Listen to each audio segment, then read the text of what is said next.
En enero de 1919, una ola arrasó el norte de Boston, dejando un rastro de muerte y destrucción a su paso. No fue una ola de agua, sino de melaza, un endulzante popular y principal ingrediente del famoso pan moreno de Boston. Esta vez estoy probando la historia.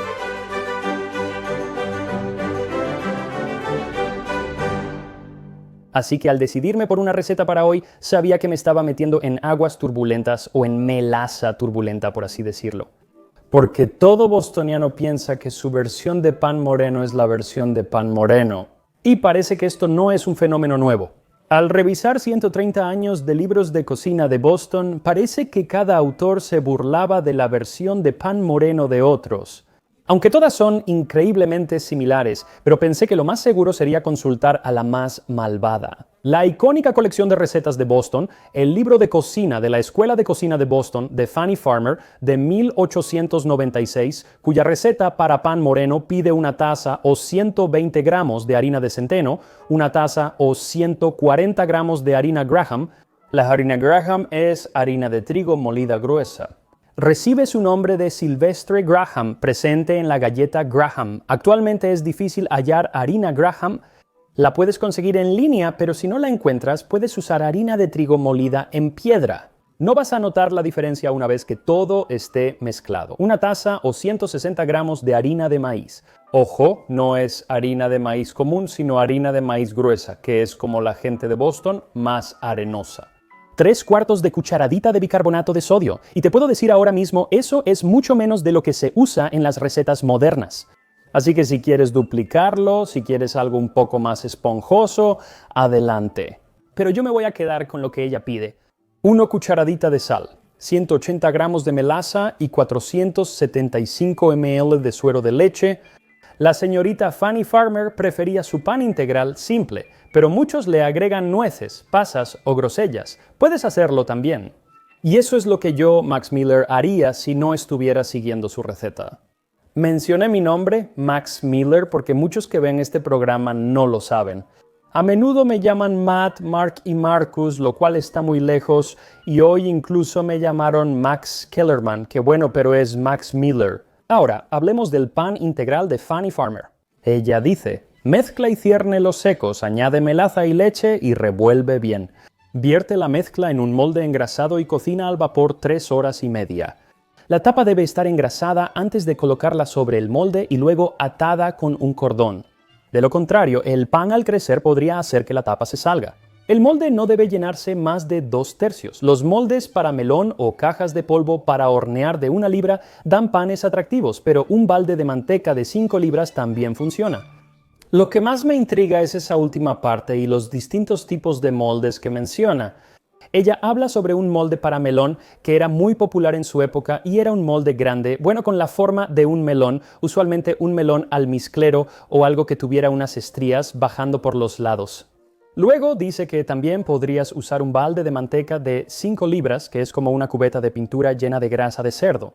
Pero también menciona usar una caja de polvo para hornear de 1 libra, que, según lo que pude encontrar, se parecía mucho a las latas en las que se vende el polvo para hornear actualmente, pero bastante más grande. Y parece que esta ha sido la forma preferida del pan moreno a lo largo de los años. Por lo general era una lata de café, y en mi caso, latas que hasta ayer contenían frijoles pintos. Consigue 1 o 2 latas, úntalas con mantequilla y prepara la mezcla. Primero cierne las 3 harinas y mézclalas con sal y bicarbonato usando el batidor.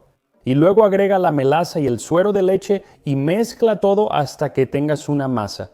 El bicarbonato de sodio y el suero de leche reaccionan de inmediato, formando burbujas pequeñas.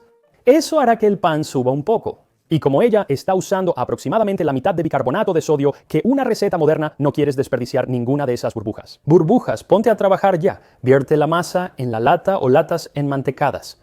Ella dice que no las llenes más de 2/3. Es mejor que queden menos llenas que llenarlas al máximo.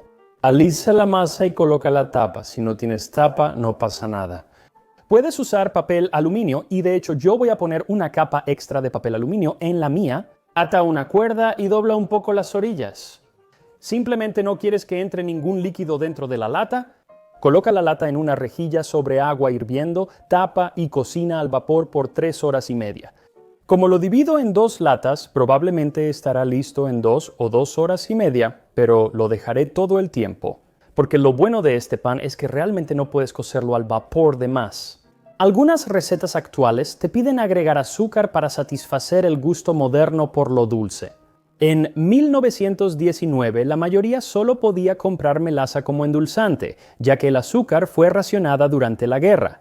Y por eso es apropiado que se use melaza en esta receta, como en muchas de las recetas icónicas de Boston, como los frijoles horneados de Boston. Pero la melaza que estaba a punto de inundar la ciudad de Boston no estaba destinada a las cocinas, sino a las fábricas de municiones. Destilar melaza generaba etanol, usado en ron y explosivos, ambos negocios lucrativos para la compañía de destilación Pureza de Boston. Y en 1915, un par de años antes de que Estados Unidos entrara en la Primera Guerra Mundial, decidieron construir un enorme tanque de almacenamiento justo en el densamente poblado North End de la ciudad para guardar los cargamentos de melaza antes de enviarlos a su refinería en East Cambridge. El gran tanque, de 90 pies de ancho y 50 de alto, hacía ver pequeño al vecindario y estaba a pocos pies de la carretera principal.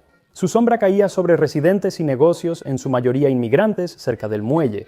Fue construido para contener 25 millones de galones de melaza, aunque en realidad fue construido para tener ese tamaño, pero claramente no fue construido para contener realmente tanta melaza. Verás, cuando ordenaron la construcción del tanque, pusieron la obra bajo la supervisión de Arturo Gell, un ingeniero de alto nivel con un historial de seguridad impecable. No, solo estoy bromeando. Él era un asesor financiero que nunca había construido nada en su vida y no tenía absolutamente ninguna experiencia en ingeniería. Solo quería acabar el trabajo rápido y barato, pero ¿cómo sucedió esto?, te preguntas. ¿No había supervisión ni regulación? Pues realmente no. No había mucha regulación en la construcción en ese entonces, y si la había, se aplicaba solo a los edificios. Pero esto no era un edificio, era una estructura, así que ni siquiera necesitaban un permiso para instalarla.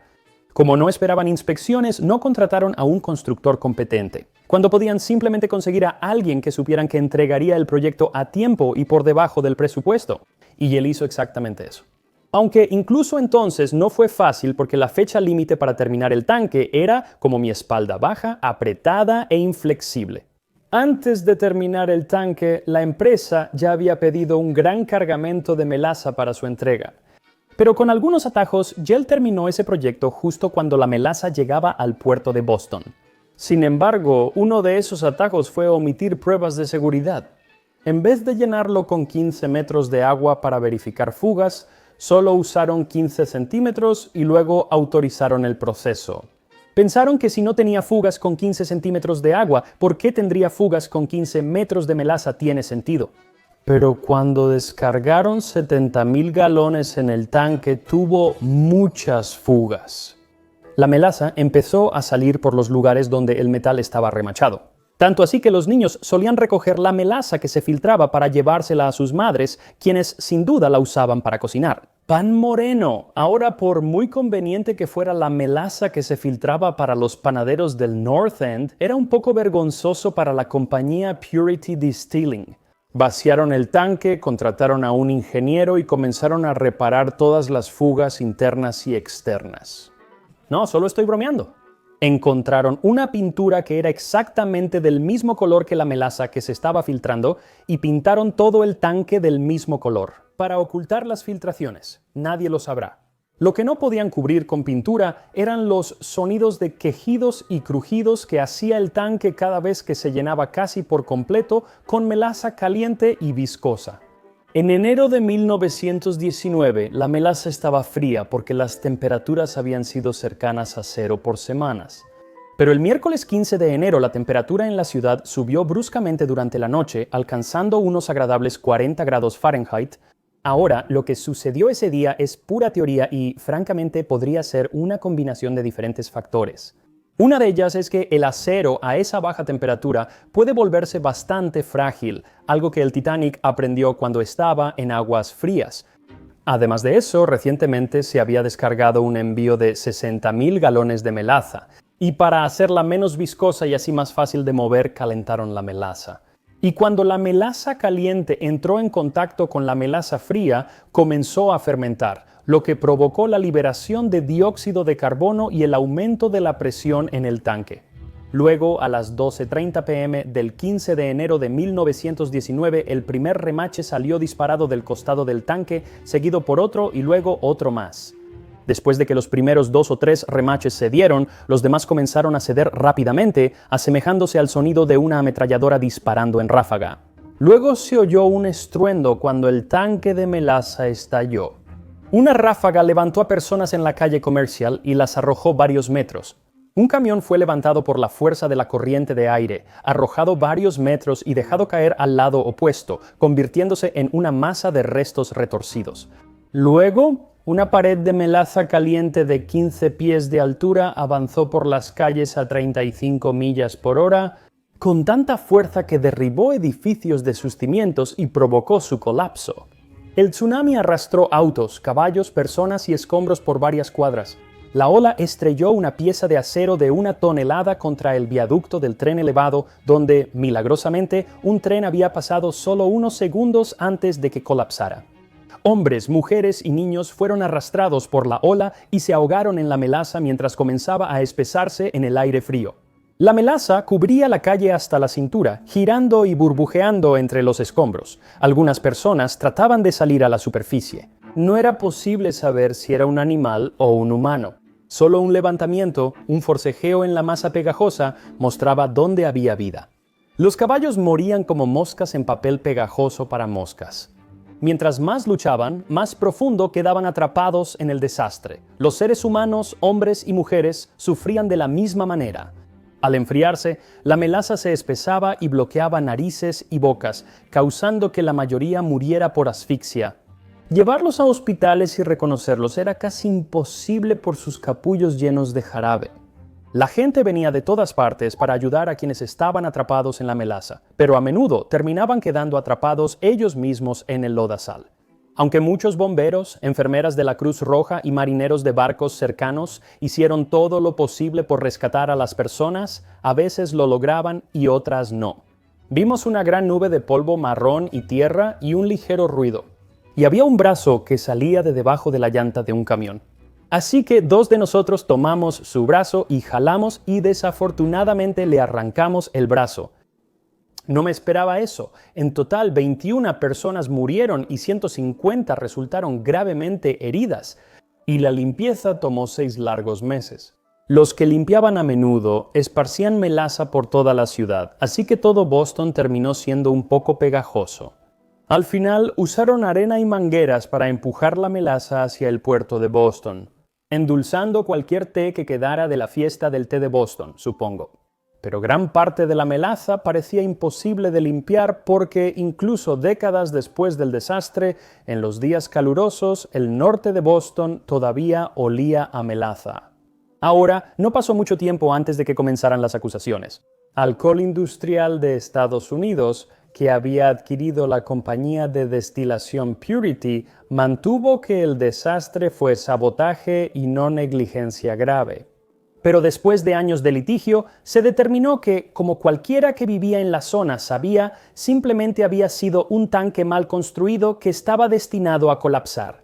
Alcohol Industrial de Estados Unidos pagó entre $50,000 y $1 millón a la ciudad y familias de las víctimas, lo cual, incluso considerando la inflación, no parece ser tanto. Pero el hecho de que se les hiciera responsables económicamente ya era un gran avance en ese momento. También llevó a nuevas regulaciones de construcción y leyes de zonificación que evitarían que pusieras un edificio industrial gigante justo al lado de las casas de las personas. Ahora, algo que encontré muy interesante fue que en los periódicos de los días posteriores al desastre, justo al lado de los artículos sobre esta inundación de melaza en Boston, hay artículos sobre otro desastre inminente. Porque solo 2 días después de que el tanque explotó, Nebraska emitió el voto decisivo para ratificar la 18ª enmienda, dando inicio a la era de la prohibición. Así que, sin más producción de ron y con menos necesidad de municiones, ahora que la Primera Guerra Mundial había terminado, la melaza realmente solo servía para una cosa: preparar pan moreno de Boston. Cuando el pan esté cocido al vapor, sácalo de la olla. Y encuentro que estas pinzas para enlatado son muy útiles en esta situación y además son geniales. Es como la garra. Abre la lata y deja enfriar el pan 20 minutos antes de sacarlo. Debería deslizarse fácilmente y luego solo tienes que cortarlo en rebanadas y servirlo con un poco de mantequilla con sal. Y aquí está el Boston Brown Bread de Fannie Farmer. Algunas recetas antiguas indican hornear el pan unos minutos para formar costra, pero Fannie Farmer no lo hace. Así que yo tampoco lo haré. Así que simplemente me lo voy a comer, como dice ella. Huele tan bien. El centeno es en realidad lo que se nota casi tanto como la melaza. No sé, intentémoslo.